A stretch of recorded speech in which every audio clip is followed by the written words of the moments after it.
Good morning or good afternoon, everyone, depending on where you are in the world. Welcome to our session today. I want to thank you for joining, and we'll get started. I do want to mention we do have that 1 hour complimentary coaching session with Lenore. We would ask that you stay on the call for your opportunity to win that. So again, welcome, and we'll get started. Welcome to the first of a series of 3 brought to you by the TAMS Training and Development Committee. This one is on using D.I.S.C to know your audience. My name is Michelle Grant, and I'm pleased to introduce our coach today, Lenore Danzeri. Thanks so much for having me today. I will I'd like to introduce our coach for the day. Lenore has been around us in travel for quite a long time. She loves talking with people, not to people, and credits much of her learning and success from conversations that she's had over the years. Many of her peers called her a chameleon, as she has developed skills to read her audience and adjust her communication with them accordingly. Lenore knows that communicating effectively is a skill set that can be learned and practiced. As a social and emotional intelligence and leadership coach, Lenore guides her clients to become the most mindful of communications, and as a result, experience successes in relationships, both personally and in business. Please welcome Lenore.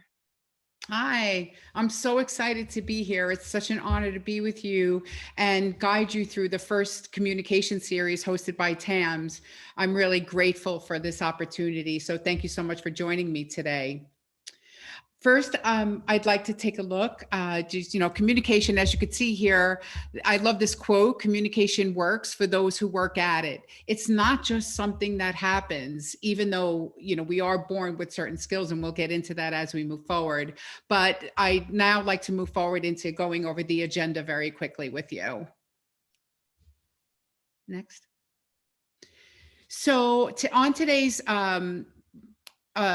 communication journey here, we're going to, the introduction's already been done. We're going to talk about communicator characteristics. I'll give you some development tips along the way, so maybe it's good to have a pen and paper or a little notepad handy. I will review the D.I.S.C personality profile so that you have a better understanding of the personalities, and then we'll deal with how to react to those personalities. And again, along the way, I'll give you some developmental tips for personality, for communications that I typically give to my clients. Next. So we all know that words are very important. I know you're here because you realize just how important communication is in every aspect of our lives, but what actually is communication? Is it something we're born with, or is it a skill set that can be learned? It is, in fact, a skill set, one that takes much practice, trial, and error. We say how we say it, and to whom we say it, things can have so many different meanings, right? Your intonation, all of that stuff, and how we move our body, our gestures. I use a lot of gestures, right? Being of Italian descent, it's just something I inherited. But all of those fall into communication. It's not just words. But of course, words do play a huge part in our communication with others, whether your words are verbal or you're signing or you're writing them down. Words really are so powerful. Just think about the power of words for a moment. One word can have so many different meanings to so many different people at so many different times. And that delivery will play an integral part in the way we define those words. Add to that specific personality types and how that contributes to interpretation of words. And then let's not forget body language. After all, that was the first language that we learned. And speaking of body language, let's take a quick look at communication without some form of words. Good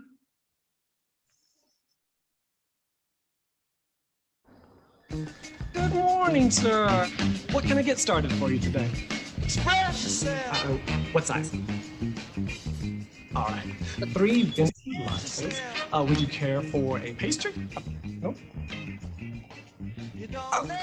Mocha. 3 mocha lattes. Oof. Double chocolate chip muffin. Yum.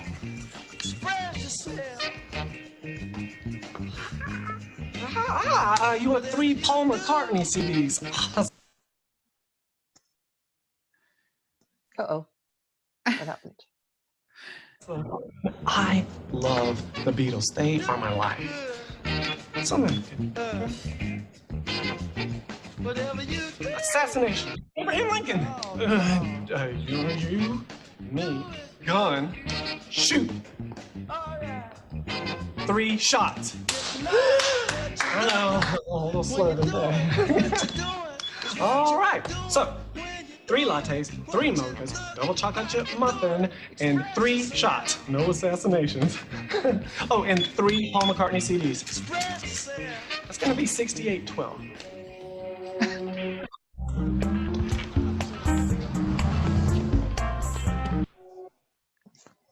No matter how many times I watch that video, it just cracks me up. So this just gives you a little snippet of how important words are and how we all interpret body language a little bit differently. And we'll move on. So have you ever thought about what components are included in communication? In this list, I'm sure that you can remember having a meeting or being with friends who are totally engaged in what you're saying. Each party truly listens and responds to the answer sincerely, logically, and directly. You truly listen to each other mindfully and respond in a non-judgmental, concise manner. Each party receptive to ideas, thoughts, and feelings. For example, I'm not really comfortable when somebody I don't know picks up the phone and asks me how I am.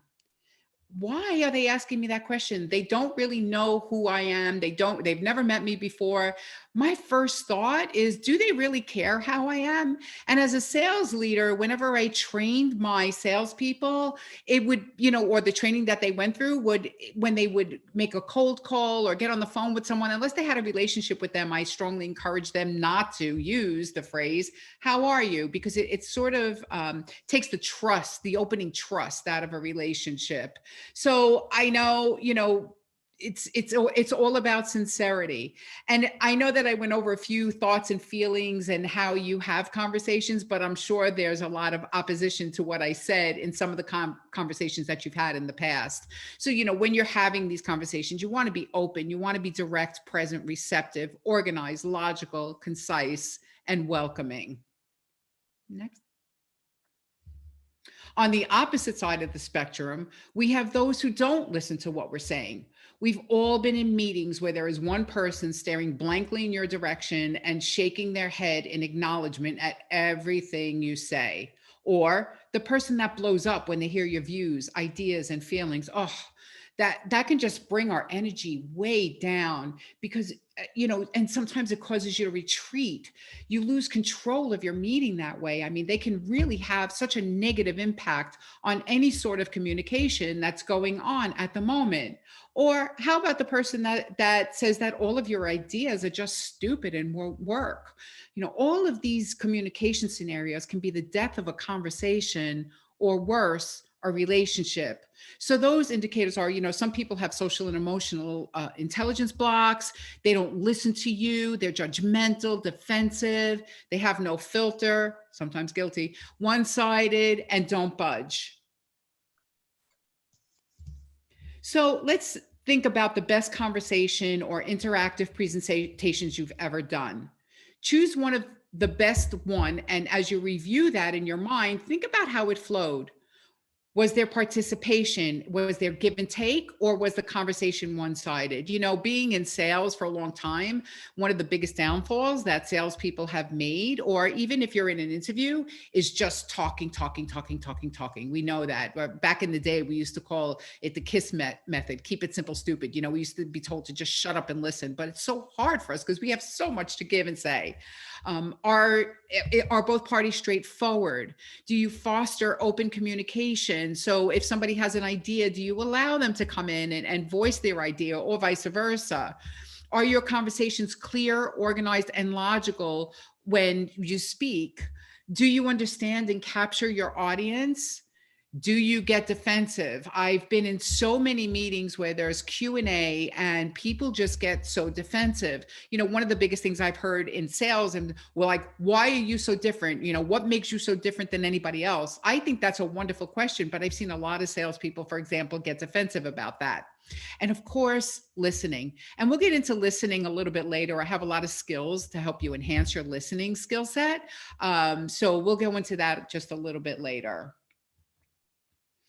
So, you know, now that you think about the worst, now ask yourself if you've ever displayed any of these actions yourself and how the interaction wound up. You know, we all have room for improvement. I mean, I had the worst habit back in the day of interrupting people. When I first came into the corporate world, I worked for Delta Airlines and I was a customer service representative. And you know, my calls are always being monitored, which was wonderful for me, not realizing that then, but it was such a great learning experience. And what we noticed was 9 times out of 10 of my calls, my customer asked to speak to someone else. I wasn't fulfilling their needs. And I thought I knew how they were going to finish their sentences. So not realizing it, I would always try to finish their sentences and I would cut them off mid-sentence and not let them complete their thought process. You know, I didn't realize I wasn't there to be a psychic. I was there to listen and help them solve a problem. And finally, my manager called me into the office and guess what happened? I mean, she pointed this out to me and told me that I had to fix it or it would be my job. The truth of the matter is, I did not even realize that I was doing it. You know, so I did a few things that helped me to do that. And again, I'll go into some tools later on, but my way of doing it, again, I'm very, you know, I'm very handsy and I exhibit a lot of emotion when I speak. So I went ahead and decided, okay, first thing I'm going to do is sit on my hands because once I build that excitement in me, I can't wait to get my words out. So I had to learn how to stifle myself and be present.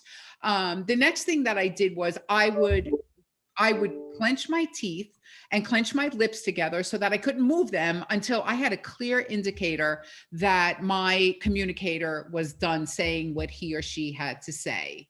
So, you know, and now I have to tell you, it's my pet peeve. So the next time we speak, rest assured that if you interrupt me, I'm going to let you know because I understand how negatively that can impact a conversation and your level of communication with somebody else. I'm very mindful of my behavior now, and mindfulness is a critical component to proper actions and reactions. And let me give you some tips for doing that, but I'll do that in a little while. I'll give you some tips in a little while. So, you know, you don't want to interrupt your partner mid-sentence when, you know, if you need some help in communicating, you are unapproachable, you can be judgmental. So if somebody tells you something, you can automatically get defensive and make a comment about what they're having to say. I mean, I know I was guilty of doing that as well.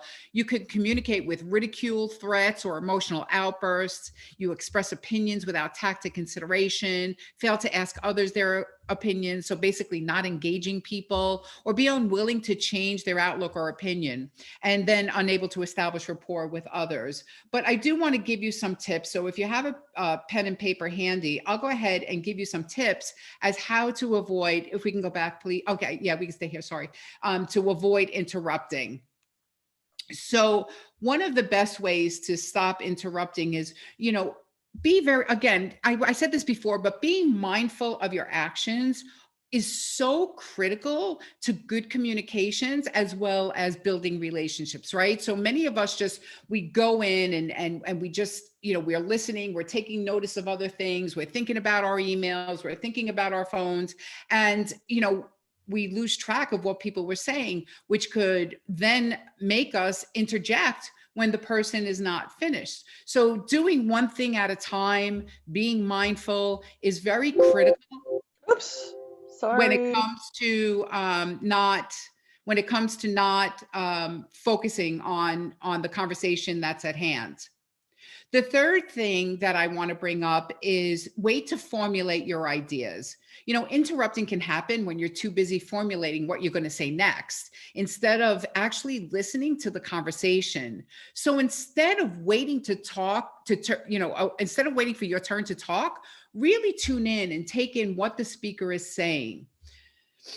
And, you know, eye contact, again, it's the body language, but eye contact, we all know, but it's so hard to practice sometimes. But eye contact is very important. Interrupting is more likely to happen when you get in your head and forget you're having a two-sided conversation. If you remember to make eye contact, though, it'll help you connect with the other person in a more meaningful way.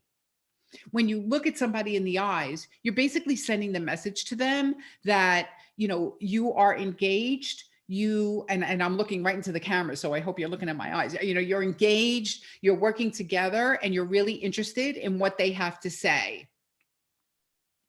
Another tip is that you can also reflect on what they've said. Reflecting back on the content. So, if you lose track, let's say that your mind is a little bit wandering or whatever, but you want to make sure that they finish, and maybe what they're saying is a little bit boring and you think you're going to know the answer to what they have to ask anyway. Go back and just don't be afraid to ask them again. Say, just let me make sure that I understand what you're saying. Don't answer questions just because you think you know what the answer is, because so many times it's not. And once you do that, you're going to lose trust, or they're going to lose trust in you, or vice versa. Don't make assumptions. I know I've said this before, but it's so critical. Don't play psychic. This is not the place. Be sure that you understand, again, let them finish their sentences, let them understand what they have to say, and, be focused. Another tip is don't jump to solutions. We all, for anybody that has a product, or for anybody that has a story, or for anybody that has a message to convey to somebody else, we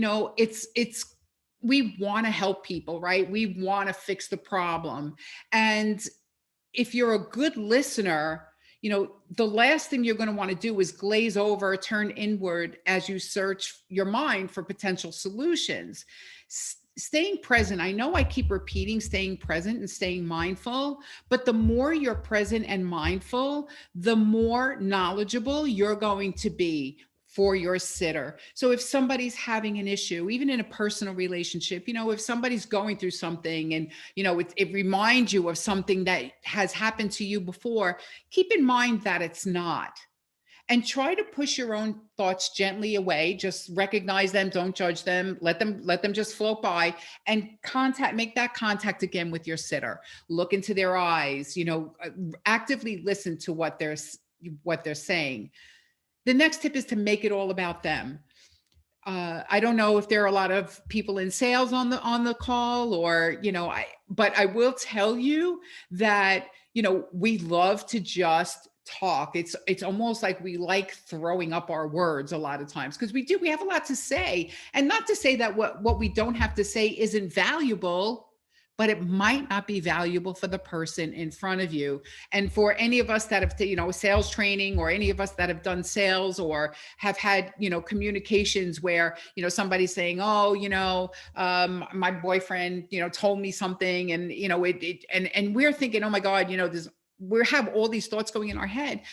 If they say to you, that wasn't the question I asked, that's really an attestament to the way that you listen and your communication skills. So be sure that you make it all about them and give them the attention that they deserve. And at the same time, it's always important that you take your power as well and make sure that you're getting the attention that you need. So, and there's a lot of tricks into doing that as well. When somebody kind of drifts off and, you get that person that's shaking their head and, they're really not listening to what you're saying. There's a lot of tricks that you can do to bring them back. But, that's a whole nother conversation.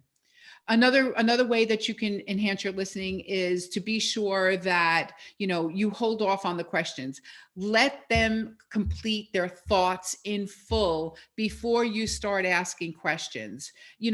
this way, again, you know the right questions to ask, because you know the right questions are the ones that are going to help you to get to your end conclusion, whatever that might be, whether it's a new sale, whether it's promotion, whether it's a job. I mean, this can, these tools all come in handy, even for a job. Remember, when you go for a job interview, you're not the only one interviewing. You should also be interviewing your prospective employer. So all these tips are applicable even in those situations. And then last but not least, I recommend that you try the 80-20 rule.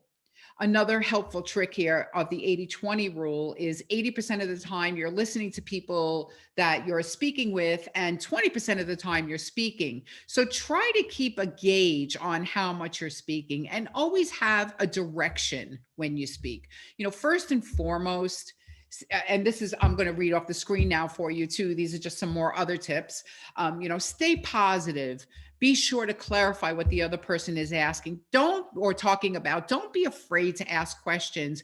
Fear is the one thing that stifles us in everything that we do, even in communication. So don't be afraid to ask. Every time you're afraid to ask a question, and try to have your questions out beforehand so you don't get distracted. But think to yourself, what's the worst they could say to me? What's the worst they could do to me? Be open-ended and unbiased. Make sure your questions are unbiased when you have that communication. Always, always, always maintain composure. I know that how difficult it can be sometimes to not maintain your composure. There's so many different situations that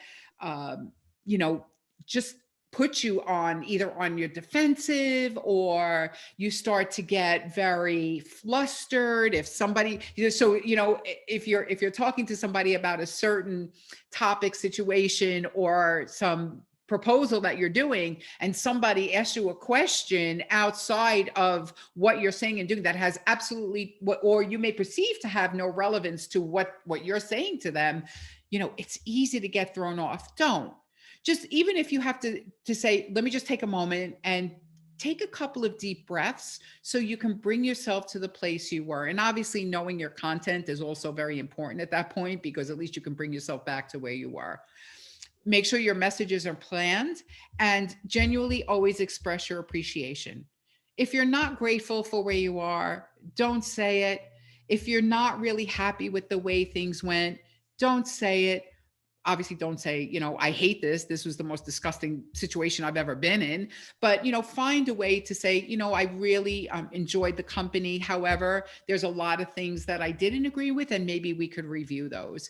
Be polite, be open, and be, just be yourself. So next, please. Yeah, Lenore, I have a quick question, if you don't mind, while we're here. I know we wanted to save questions to the end, but this one might get lost in that. How do you maintain eye contact when you're having a telephone conversation? What are some tips when you're having a telephone conversation with no Zoom or camera on to show you're engaged? Yeah, so I think that's where your listening takes over. Think about the visually impaired people, right? When they can't see something, their other senses kick in. And when you're mindful, you're utilize your hearing. So a lot of times I say to my clients, you have to hear what's not being said. Be mindful of the words that your sitter is using. Be mindful of the content. Be mindful. You can also tell somebody's attitude by their voice.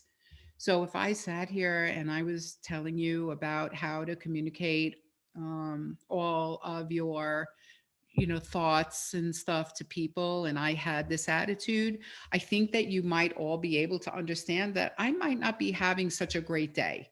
It's not that I have a fear of knowing you. It's more of no, but when I get up here and I talk to you about communication and how listening can be so imperative to the completion and the success of the communications that you're having, that I'm excited. So listen to the unsaid messages. Use your sixth sense or your other senses other than your visual. And that's how I would have no eye contact to go on. Does that make sense?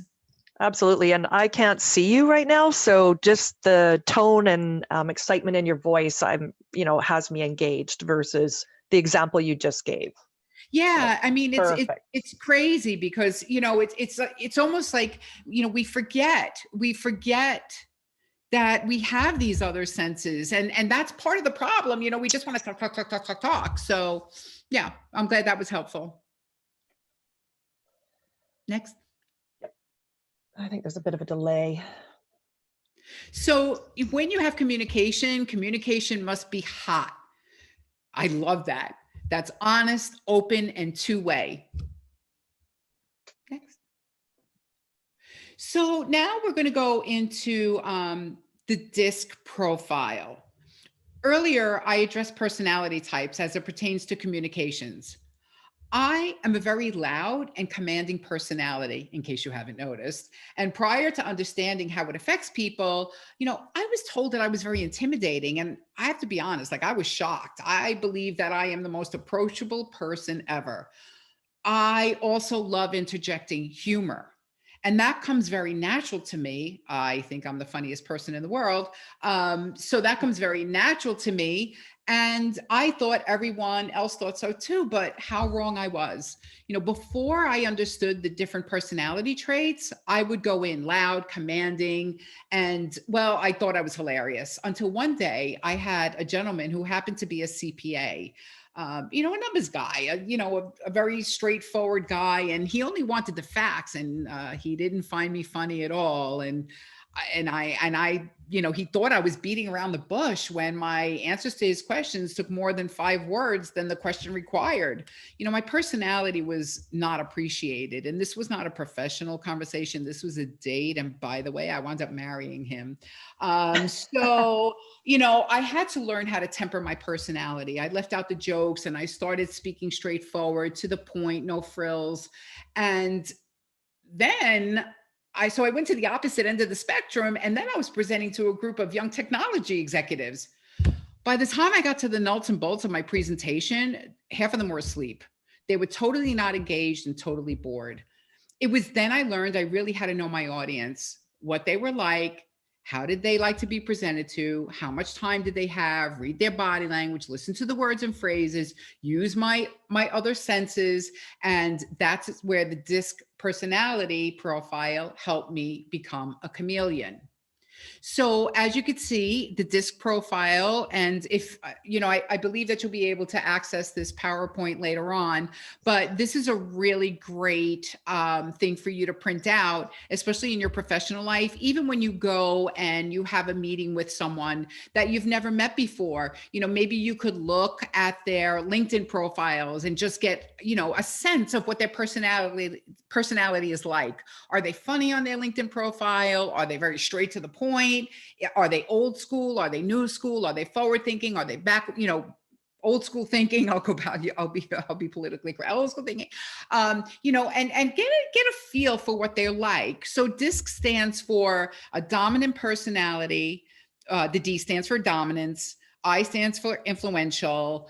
Conscientious for the C, and steadiness for the DISC. That's what DISC stands for, and that's how we go about it. I know I went off that a little bit. I confused myself, but you'll be able to see on the right hand side, the dominance and the conscientious are mostly task focused, and on the influential and the steadiness side, they're more people focused. And then of course there's the combination in between. So when you have the opportunity to get to know your clients, or your sitter, whoever you're with, try to focus on a lot of these characteristics of them, so you can adjust your speech, your presentation, or your conversation appropriately.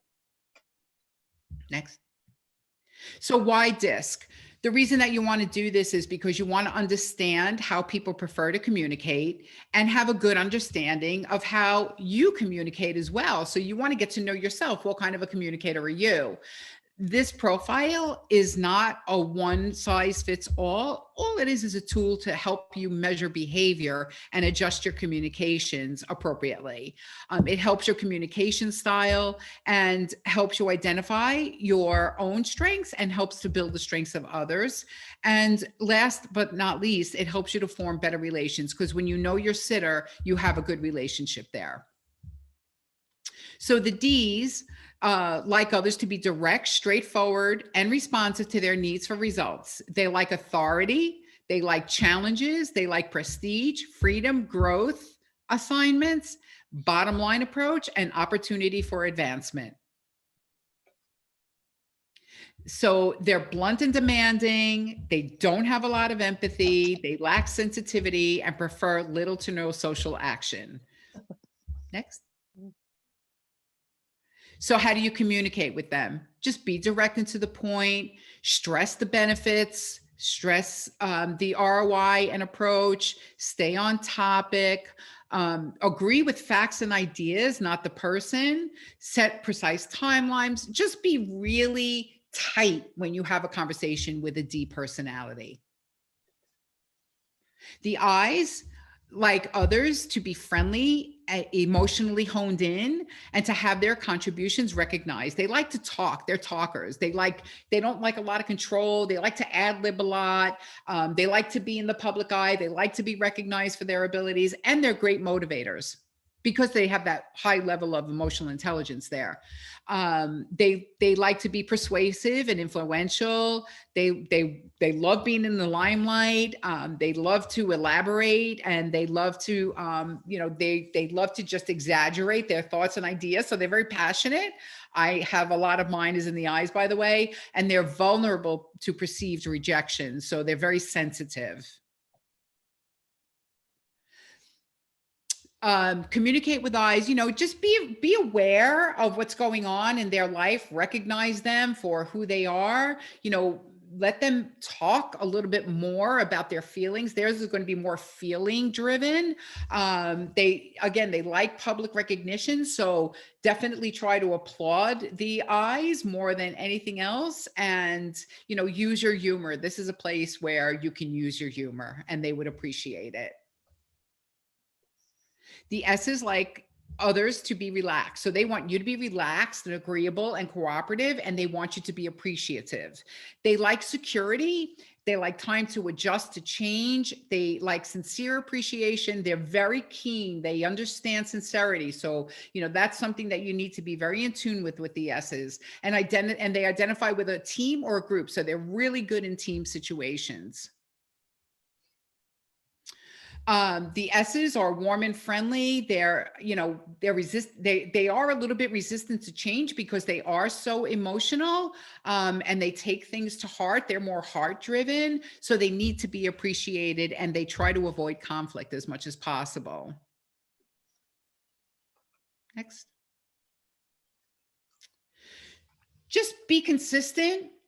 Answer their questions, acknowledge their questions, appreciate their questions, and gain their trust. Because, well, listen, we need to gain trust with each other all the time. But they want to know that you're on their side, and allow them to move a little bit more slowly. Just be a little bit more gentle with them. Next. And finally, the C's like others to provide details. They value accuracy, and they don't want to socialize. They want to, again, get to the point. They love autonomy. They want to have careful planning. They like, for a job description, it has to be exact. Everything has to be exact. So, very close to the D's. So they're resistant to vague or general information. They want to double check everything. They don't really want to be your friend. So, it's not even necessary to, some of them you could bring out, like, oh, is that your family? Did you go fishing with your family? Or, I like fishing too, but they really don't like that a lot. And they're very uncomfortable with ambiguity. I have such a hard time saying that word, sorry. So just be logical and rational. When you agree with something, be specific as to what you're agreeing with, for example, deliver explanations in a patient, persistent, and diplomatic manner, and be loyal and dependable. Be very tactful with your emotions here. That's how they roll. So be very, very careful how you react to them. You know, I'm not one to keep emotions in, so that's very difficult for me, but I try to reserve at least my emotions when I'm dealing with a C. And then they value high standards. Lenore, just a question while we're talking about these styles. Sure. Can you be two different styles? Yeah. Yeah.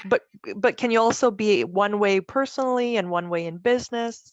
Absolutely. You know, no matter what, you still have the characteristics that are associated with each of. So like oh geez, I think I'm an I and a C, right? So I have different characteristics from each of these, and I'm sort of like combined, even though, so for me, for example, you know, I like direct communication, but I also like it to be a little bit light.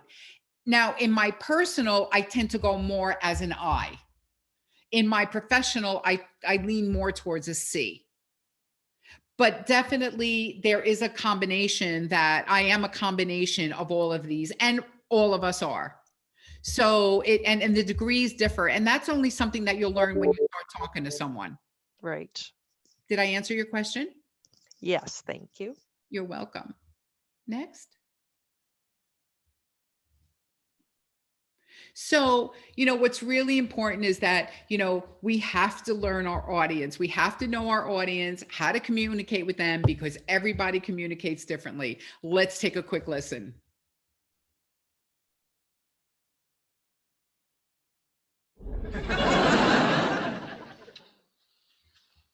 Good morning, handsome. Morning, Mom. It's me. Yes, it is, and you're so pretty in the morning. Your mom and I made you breakfast. Oh, wow. So you guys are getting along? Yeah, I guess. We're very different people, Howard, so communication's a little tricky. Does he like the pancakes? He didn't try them yet! Is there any butter? It's butter-flavored syrup. So, what's the word? He wants butter! It's butter-flavored syrup. I just told him that!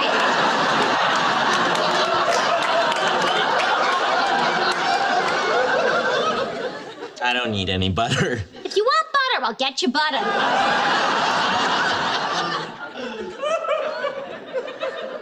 Well, I guess I'll cut these by myself. So here's a great example of the DISC personality. I'm sorry, I just think that's hilarious. Every time I watch it, I can't help myself. But anyway, so I hope that you enjoyed that.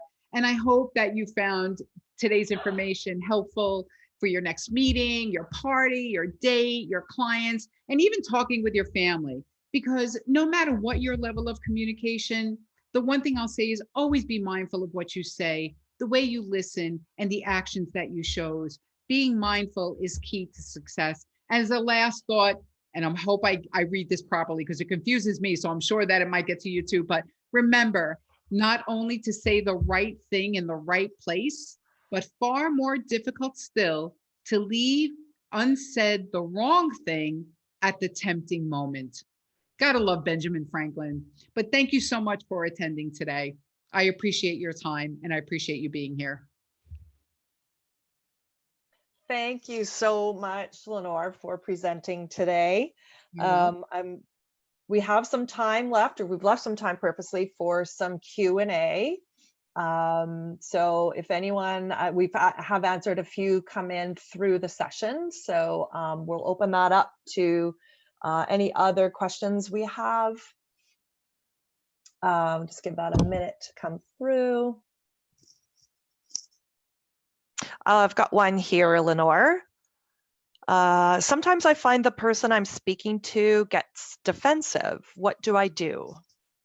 Yeah, so it really depends on the situation, right? But I'm glad that you're being, you know, it takes a lot of mindfulness to not allow them to take your power away. That's first and foremost, because, when somebody gets defensive, we have a tendency to go back at them in a very defensive way. And what you're doing when you do that is you're giving them your power, right? So when I say take your power back, and let them do their rant, whatever it might be, if they get defensive, if they have something to say. And sometimes it really helps to take your tone down a little bit. So if somebody's yelling at me or getting very defensive,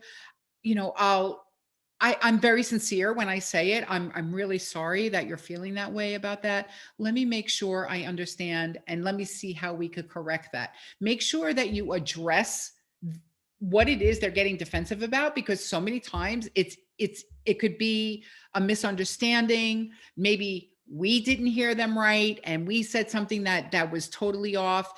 Take a moment to assess the situation. It's not always going to work out the way you want it to, but always take your power back by not going back at them, which is, we automatically as humans, we want to do that. We want to cry, we want to yell back at them, we want to become as defensive as they are. But when you do that, you give them your power. And that's one thing that you don't want to do. So take a moment if you can. And as they're speaking and, depending upon and so I'm assuming right now that this person is defensive and sort of speaking to you angrily, right? So at that moment, I just take a moment and I take a deep breath and I center myself. And a lot of times you'll find that when you react with calmness, when you are assertive, when you are gentle with the way you respond to them, their attitude is going to then match yours. And a lot of times they're going to understand that the way that they addressed you in a defensive manner didn't accomplish anything. And many times, I have to tell you, when I address it in the way I just mentioned to you, they've apologized to me. Yeah, I have to admit I've felt that myself, unknowingly. And the minute you hear someone reacting to you in that way, you kind of recognize that, oh, maybe that didn't come out the way I wanted it to. Yeah, and it's really important. It's interesting because I had this conversation with my own daughter this morning. I think that everybody is entitled to their own opinion. And so many times we're okay with voicing our own thoughts, opinions, feelings, etc. But then when somebody else decides to do it in their own way, we don't accept it and we judge it. So being mindful and taking your power back and just staying in your moment will help you to better control the conversation. And that's what it's all about. I like that. Take your power back. I've got another question here. What do you do or how do you plan the message that you want to convey? Well, I think the situations really are different for each of those. But number one, I would assume that, if it's in a professional situation, whether you're going for an interview, whether you're going into a sales meeting, whether you're going into an internal meeting, whether you're presenting to your executive team, or maybe you're having a communication with the teams that report into you, you have to understand exactly what it is that you're going to be saying, right? So you have to understand the product, the emotion, the situation, whatever the case might be. It really behooves you to have the best understanding of what those are. So we all know that when we have product knowledge, we're able to answer everything, right? And combine that with understanding your sitter. So again, if you are going into your executive team and you have Mr. VP and Mrs. CEO, and Mr. VP is, maybe an I and he likes to joke around, but Miss CEO doesn't, you have to now take that message and tailor that message to your sitters, personalities, if you would. So there's a lot of steps that need to be done. And during my coaching sessions with my clients, we talk about this a lot. How do I get the most effective message out when I'm having a conversation? Did I answer that question okay? Yeah, I think so. I do have another question here, and we briefly touched on it. You gave some tips in regards to sort of stalking them on LinkedIn. Yeah. How do you identify your listener's personality type if you've never met? So is there anything you can add to that? Yeah. So I do a lot. I do a lot. So obviously personal is different from my business. So from a business perspective, there's a couple of tools I use, and LinkedIn I do find to me is very useful, right? Because you can tell by the way someone writes, you could tell by their content, you could tell by their photos a lot of time what type of personality they have. I mean, I see a lot of headshots where people don't smile.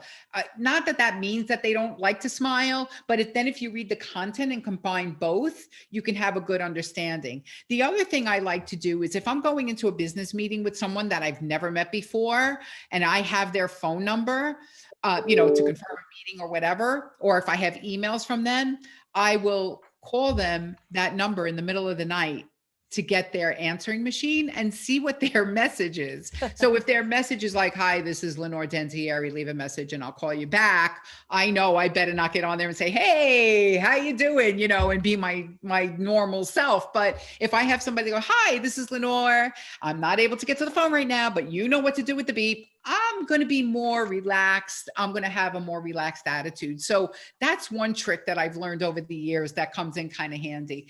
The other thing, obviously social media, I believe helps us a lot to read into things. So again, it's not just your eyes, it's not just your ears, it's not just your hands, it's everything. Use all of your senses and all of the resources out there and combine those two to tailor yourself so that you can go into and have a good conversation and a good meeting.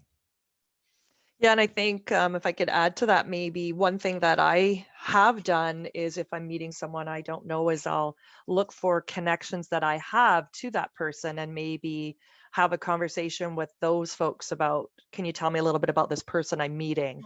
Might be another good Yeah. way to learn about them. Yeah. Great point. Hmm. I don't have any other questions right now. I'll give it, anyone in the audience, we have a few more minutes, but if not, I can wrap it up here. Really appreciate your time today, Lenore. Thank you so much for presenting today. I hope everyone on the call enjoyed the session. We will be posting this. Just a couple of things. Oh, before we actually wrap up, we did announce that Lenore was giving away a complimentary 1-hour session with her, and you had to be on the call to the end. And I believe we're, Lenore, do you want me to make that draw or you want to make that draw? That's okay. How many, you can make it actually, go ahead. Okay, so just into my jar here, and I think Jill, are you able to are you gonna put the name in the chat or in the Q&A? We have a winner. I only have a number. We did assign numbers to names, and the number that I drew was 7. Oh, I like that number. Right? Lucky number 7. And we have a winner, Patty Ferris. Congratulations. Way to go. Thanks for attending today. So just as we wrap it up again, I want to thank Lenore for her time today, for this presentation. I hope you had a few takeaways from this. I'd like to announce our next session. As we mentioned at the top of this was one of 3 in a communication series. The next session coming up is February 23rd. It's a long title here. It still falls under communication. It's Building Relationships, Trust, and Getting Business Done Overseas. So watch for the launch of that registration for February. What do I have? Just want to make sure I touch on all my housekeeping items. Okay. So again, I want to thank everyone for attending. As you can see here, our website is tamstravel.org. And if you're interested in assessing your social and emotional intelligence quotient or some coaching, you can reach out to Lenore directly. Her website there is mindfulleadershipproject.com, or direct at her email, lenore@mindfulleadershipproject.com. I'd also like to put a plug in for future TAMS webinars. If you're interested in getting involved and sponsoring a future event, please email us at info@tamstravel.org. And with that, I'm happy to close out the session and wish everyone a great day. Bye. Thank you, everybody.